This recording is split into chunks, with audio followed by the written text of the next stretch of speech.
बहुत समय पहले की बात है। एक आदमी अपनी प्यारी सी बीवी के साथ हंसी खुशी रहता था।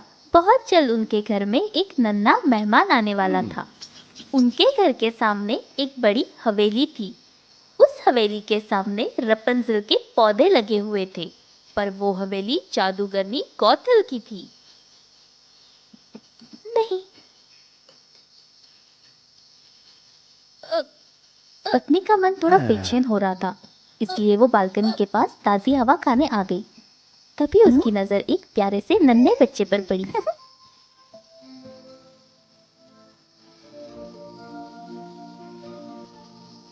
देखिए, वो बच्चा कितना प्यारा है। हाँ, वो बहुत प्यारा है।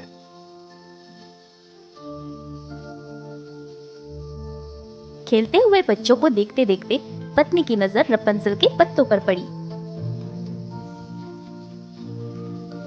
वाह, वो रपंजल के पत्ते कितने ताजे लग रहे हैं। काश मुझे खाने को मिल जाए। जैसे ही पति ने अपनी पत्नी की ख्वाहिश सुनी, वो परेशान हो गया और बोला, समझने की कोशिश करो, वो महल जादूगरनी गोथल का है। वहां जाना नामुमकिन है। पति को एक तरकीब सूझी। उसने अपने पत्नी को दूसरी स्वादिष्ट चीज खाने को दी, पर उसकी पत्नी ने उसे खाने से मना कर दिया। आप समझने की कोशिश करिए। आप समझने की कोशिश कीजिए। मुझे वो पत्ते कैसे भी करके चाहिए। आखिरकार पति ने अपने पत्नी की इच्छा पूरी करने की ठान ली। पति जादूगरनी के पास गया और उससे रपंजल के पत्तों के लिए किड़किड़ाने लगा, पर जादूगरनी ने उसकी एक न सुनी और उसे निकल जाने के लिए कहा। इसलिए पति ने जादूगरनी के महल से रपंजल के पत्ते चुराने की ठान ली।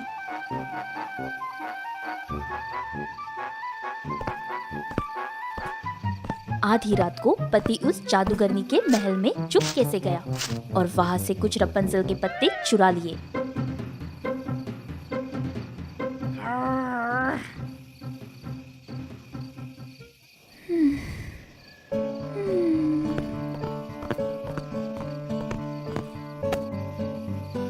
देखो, मैं तुम्हारे लिए रपंजल के पत्ते लाया हूँ। पत्नी ने अपने लिए रपंजल के पत्तों का सलाद बनाया और बहुत मजे से खाया।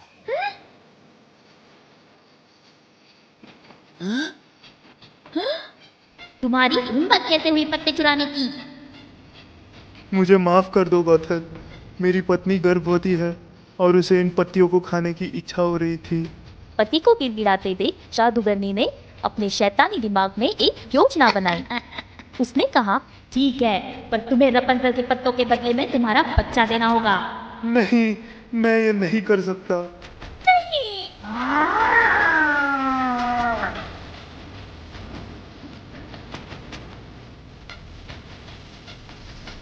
तुमने अगर अपना बच्चा नहीं दिया तो इसका परिणाम अच्छा नहीं होगा। गौथल की धमकी से पति बहुत ज्यादा डर गया था, इसलिए उसने गौथल का कहा मान लिया। जैसे ही उनका बच्चा पैदा हुआ, दोनों ने शहर छोड़ने की कोशिश की ताकि उन्हें अपना बच्चा गौथल को ना देना पड़े। हमें इस शहर को जल्द ही छोड़ना होगा, नहीं तो जादूगरनी हमारे बच्चे को छीन लेगी। नहीं, ऐसा मत करो। गौथल बच्चे को ध्यान से देखकर उसका नाम रखने का सोचती है। तुम्हें मैं रपंजल के नाम से पुकारूंगी, जिन पत्तियों की लालसा तुम्हारी माँ को थी। गौथल बच्चे की बहुत ही अच्छी तरीके से परवरिश करने लगी। बहुत साल बीत चुके थे। अब रपंजल गौथल की निगरानी में पल रही थी। उसके बाल घने, लंबे और सुनहरे हो गए थे।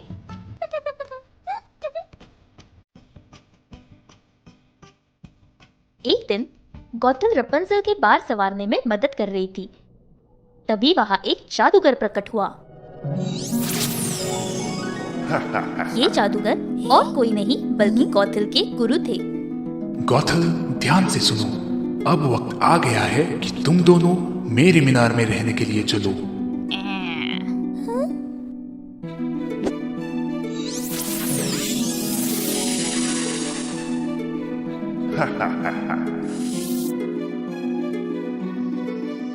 जादूगर अपने जादू से रपंजल और गॉथल को एक ऊंची सी मीनार में ले गया।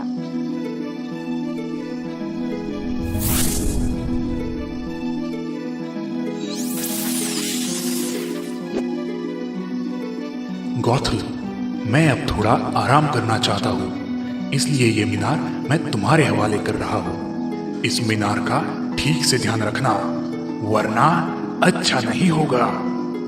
गुरुजी, आप चिंता ना करें, मैं इस मीनार का अच्छे से ख्याल रखूंगी। गॉथल रपंजल को बोलती है कि वो पास के बाजार में कुछ काम से जा रही है। ये सुनकर रपंजल सोच में पड़ जाती है कि गॉथल मीनार के बाहर कैसे जाएगी।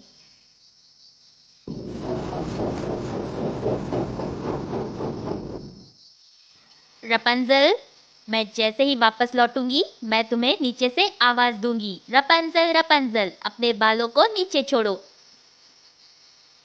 और तुम अपने घने लंबे बाल छोड़ देना। ठीक है।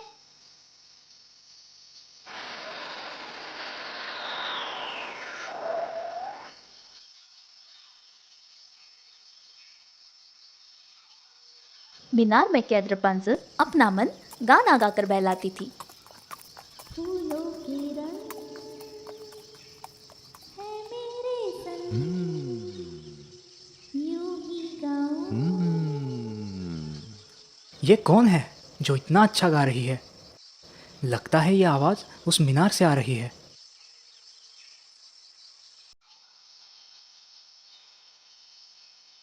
जब राजकुमार पेड़ के पीछे छिपकर गाना सुन रहा था, तभी उसने देखा कि गॉथल मीनार के पास आती है और जोर से आवाज देती है, रपंजल रपंजल, अपने बालों को नीचे छोड़ो।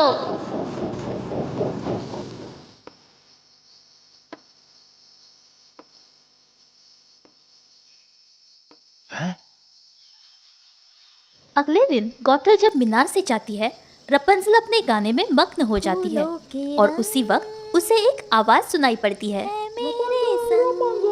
अपने बालों को नीचे छोड़ो। जैसे ही रपंजल ने अपने बाल नीचे की तरफ छोड़े, राजकुमार उन बालों के सहारे उस ऊंची मीनार पर चढ़ गया। हैं? राजकुमार को अपने सामने देखकर रपंजल घबरा गई। तभी राजकुमार ने उससे कहा, अरे रे, घबराओ मत, मुझे अपना दोस्त ही समझो। मैं तुम्हारा गीत सुनकर यहाँ आ गया। तुम्हारी आवाज बहुत ही मीठी है।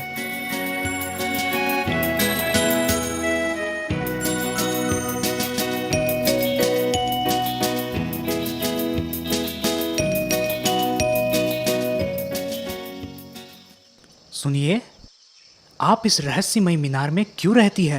ये मीनार एक जादूगर की है, जिसकी देखभाल के लिए गॉथल को रखा है। उसने गॉथल को धमकी भी दी है कि अगर मीनार को कोई भी नुकसान हुआ तो अच्छा नहीं होगा। मेरी माँ गॉथल नहीं है, उसने मुझे मेरी माँ से छीन लिया था और उसने मेरी और मेरे बालों की अच्छी देखभाल की। अब मैं इस मीनार में कैद हूँ और उसकी इजाजत के बिना कहीं भी नहीं जा सकती। देखभाल की? और तुम्हें तुम्हारी माता पिता से छीन लिया था?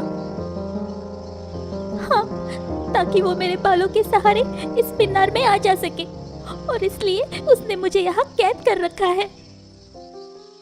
मैं तुमसे वादा करता हूँ, मैं तुम्हें यहाँ से बाहर जरूर निकाल के ले जाऊंगा।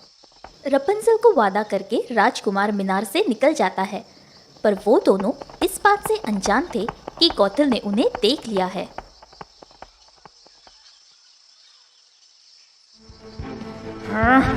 तुम्हारी इतनी जुर्रत! मैंने सोचा था कि मैं तुम्हें बाहर की दुनिया से दूर रखने में सफल हो गई हूँ, पर तुमने मुझे धोखा दिया। गॉथल ने रपंजल को एक वीरान से रेगिस्तान में छोड़ दिया ताकि कोई भी उसे ढूंढ ना सके। इस बात से बेखबर कि गॉथल ने रपंजल के साथ क्या किया है, राजकुमार रपंजल को बचाने के लिए मीनार के पास आता है और आवाज देता है, रपंजल रपंजल, अपने बाल नीचे छोड़ो।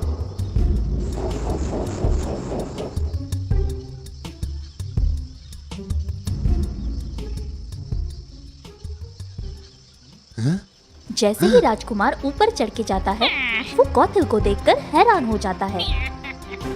आहा, तुम जिस रपंजल की तलाश में आए हो, वो अब यहाँ नहीं रहती।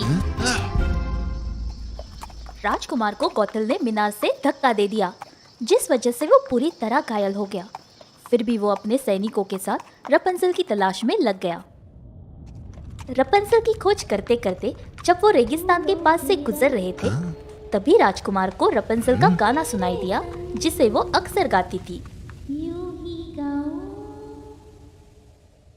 आखिरकार राजकुमार के सिपाहियों ने मीनार को तोड़ दिया, जिसका कौतल को ख्याल रखना था। रुक जाओ! कौतल ने उन्हें बहुत रोकने की कोशिश की, पर वो नाकामयाब रहे। कौतल के गुरु वहां आ पहुंचे और जब उन्होंने अपने मीनार की ऐसी दुर्दशा देखी, वो गुस्से से लाल हो गए।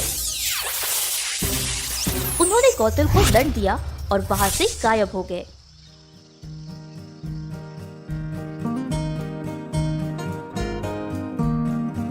राजकुमार ने रपंजल को उसके माता पिता से मिला दिया और इसके बाद सब एक साथ खुशी खुशी रहने लगे। The Little Mermaid.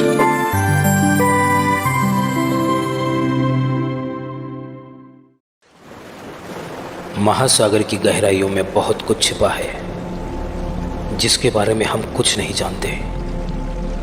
जहाँ सूरज की किरणें भी नहीं पहुँचती, वहाँ छुपा है एक अनोखा समुद्री साम्राज्य। एलिस! एलिस! तुम्हारे पिताजी ने तुम्हें बुलाया है। मैं आ जाऊंगी। एलिस, कहाँ जा रही हो? रुको, रुक जाओ। एलिस, वहाँ मत जाओ, वहाँ बहुत अंधेरा है। कहाँ छुप गई हो एलिस?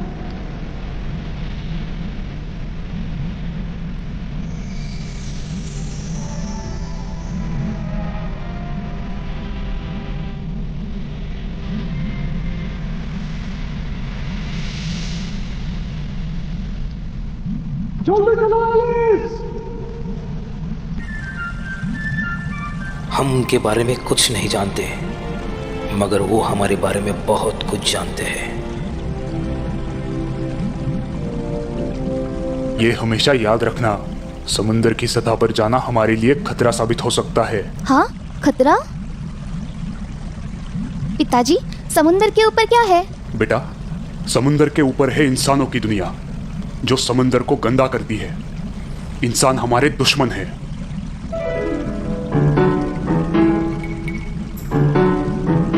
दादी माँ, मुझे इंसानों की दुनिया देखनी है। तुम समुद्री द्वार से तभी बाहर जा सकती हो जब तुम तुम्हारे बहनों जितनी बड़ी हो जाओगी। क्या इंसान हमारे दुश्मन है? सारे तो नहीं, पर कुछ इंसान बहुत बुरे होते हैं। वो समुद्री जीवों पर हमला करते हैं, इसलिए हमारा उनसे दूर रहना ही अच्छा है। डॉल्फिन, इंसानों की दुनिया कैसी है? इंसानों की दुनिया तो बहुत अच्छी है, लेकिन इंसान बुरे हैं। क्या तुम मुझे समुद्री द्वार के बाहर ले जा सकते हो? मैं तुम्हें कैसे लेके जा सकता हूँ? तुम तो बहुत बड़ी हो। हाँ, मोटू हिमरन है जो तुम्हें उसके मुंह में छिपा सकता है। चलो फिर हिमरन से मिलते हैं। हिमरन, मुझे समुद्री द्वार से बाहर ले चलो, मुझे इंसानों की दुनिया देखनी है। क्या? अरे पागल हो क्या? अगर तुम्हारे पिताजी को पता चल गया इस बारे में, मैं तो गया काम से। और वैसे भी इंसानों की दुनिया बहुत खतरनाक है। वो बहुत दुष्ट होते हैं। सब इंसान बुरे नहीं होते हिमरन। मुझे इंसानों की दुनिया देखनी है, मुझे अभी ले चलो, नहीं तो मैं तुमसे बात नहीं करूंगी। अरे क्या कर रही हो? अरे पापा ठीक है, मैं तुम्हारी मदद करूंगा। वाह, सच? शुक्रिया, तुम बहुत अच्छे हो।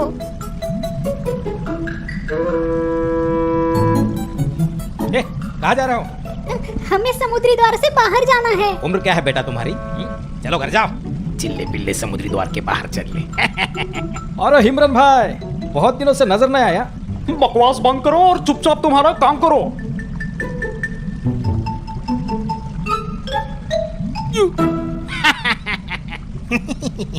चला बड़ा पूछताछ करने। अरे वाह, मैं समुद्री द्वार से बाहर आ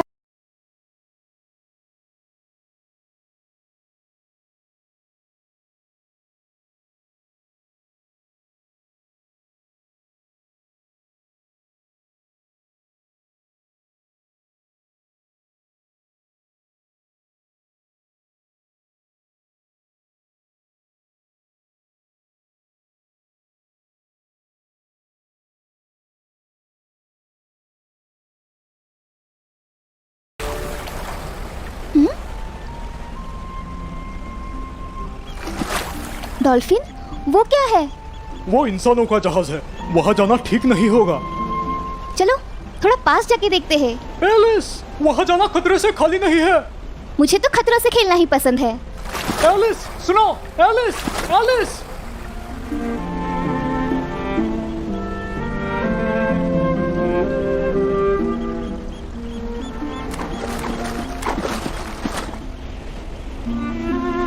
वाह राजकुमार, बहुत बढ़िया। डॉल्फिन क्या वो राजकुमार है? हाँ, पर ये मत भूलो कि वो एक मनुष्य है। तो क्या हुआ? मुझे तो गाना गाने का मन कर रहा है। एलिस, अरे यार, ये लड़की बिल्कुल सुनती नहीं है।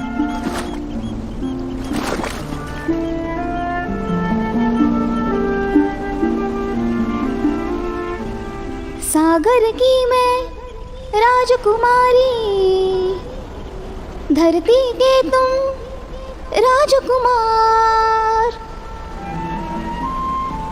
चलो खत्म करें हम ये दूरी, होने लगी हूँ मैं बेकरार। वाह, कितनी सुरीली आवाज है।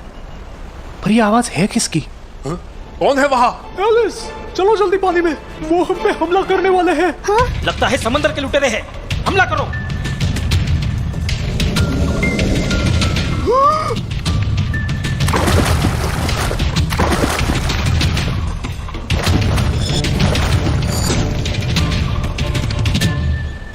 जलपरी। लगता है वो सुरीली आवाज उस जलपरी की थी।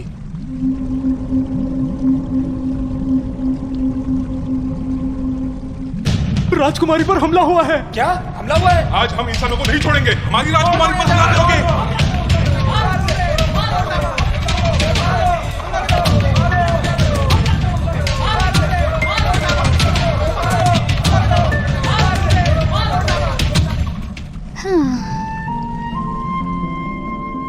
आखिर वो दिन आ ही गया।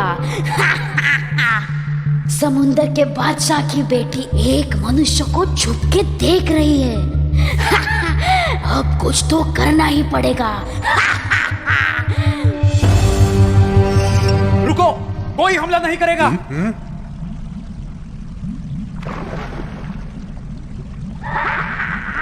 तूफान आ जाओ, तबाही मचा दो, सागर के ऊपर अपना जोर दिखाओ।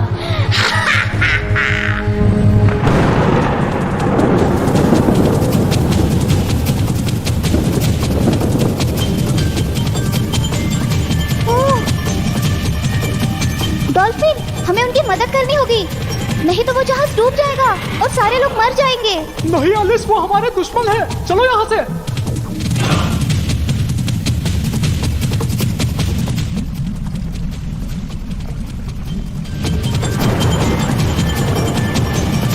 जहाज पत्थर से टकराने वाला है।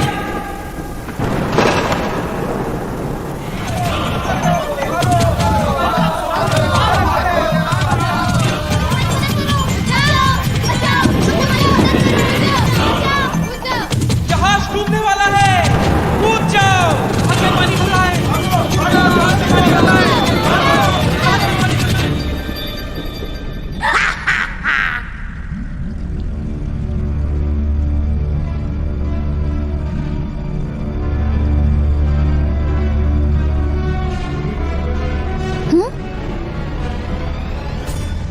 ओह, हाँ? वो कौन है? वो तो राजकुमार है। राजकुमार!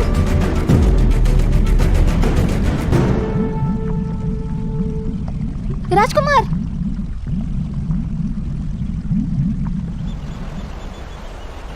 राजकुमार, आंखें खोलिए। हाँ?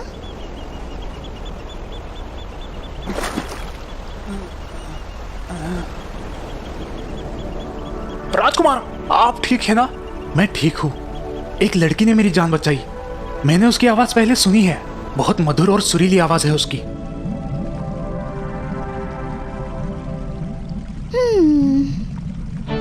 एलिस, मैंने सुना कि तुमने एक इंसान की मदद की। क्या यह बात सच है? हाँ पिताजी, पर अगर मैं ये नहीं करती तो वो पानी में डूब के मर जाता। मेरे मना करने के बावजूद भी तुम समुद्री द्वार के बाहर गई। इंसान बहुत बुरे होते हैं एलिस। हमारे और उनके दुनिया के बीच कोई रिश्ता नहीं बन सकता। अब आएगा मजा। मुझे माफ कर दीजिए पिताजी।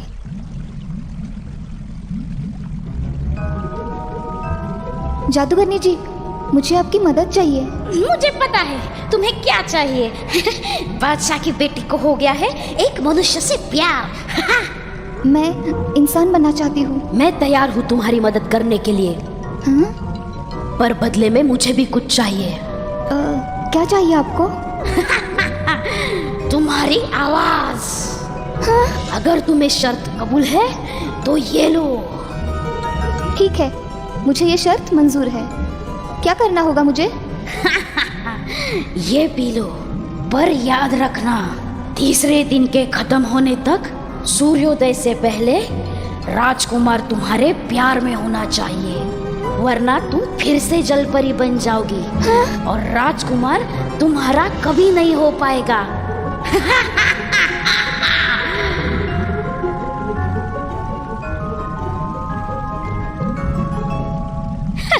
मूर्ख जलपरी, कल तो राजकुमार की मंगनी है, अब तुम कुछ नहीं कर सकती।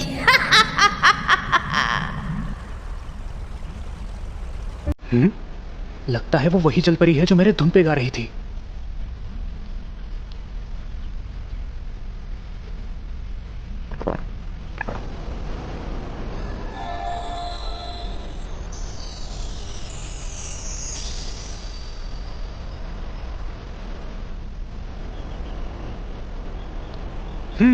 अरे ये तो जलपरी नहीं, कोई सामान्य लड़की है।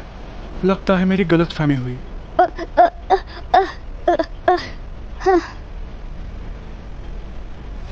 ये तुम्हारे पास कैसे आई?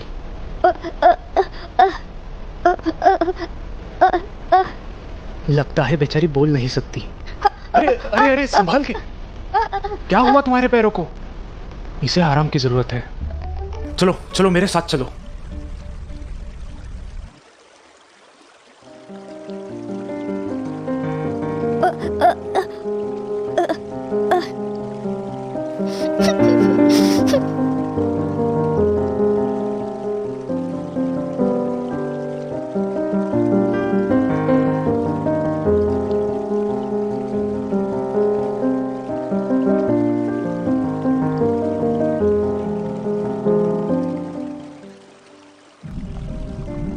हमें एलिस की मदद करनी होगी बेटा। दुष्ट जादूगरनी ने एलिस की आवाज छीन ली है। मेरे इतने समझाने के बावजूद भी एलिस ने एक मनुष्य से प्यार करने की गलती की है। सब इंसान बुरे नहीं होते बेटा। आज अगर मैं राजकुमार को नहीं बता पाई तो उसकी शादी हो जाएगी। मुझे किसी भी हालात में उससे बात करनी होगी। हाँ? मेरी प्यारी एलिस, कैसी हो मेरी बेटी?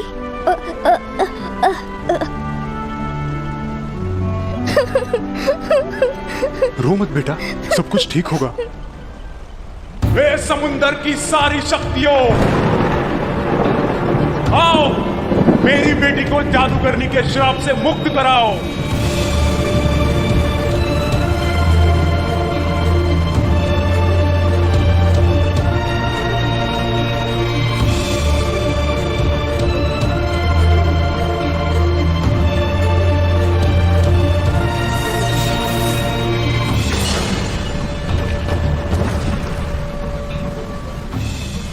बेटी, अब तुम जादूगरनी के जाल से मुक्त हो। मुझे माफ कर दीजिए पिताजी। मेरी प्यारी बेटी, तुम्हारी खुशी से बढ़कर मेरे लिए इस दुनिया में कुछ भी नहीं है। जल्दी जाओ बेटा, वरना राजकुमार की शादी हो जाएगी। हाँ? हिमरान! आपकी सेवा में हाजिर हूँ राजकुमारी। हाँ? सागर की मैं राजकुमारी, राजकुमार, धरती के तुम राजकुमार। हाँ?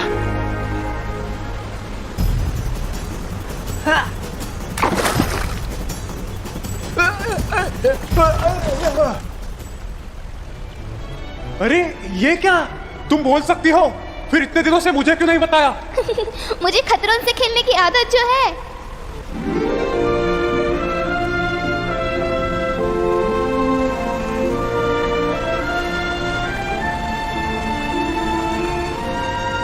लेकिन तुम जलपरी से इंसान कैसे बनी? वो बहुत लंबी कहानी है।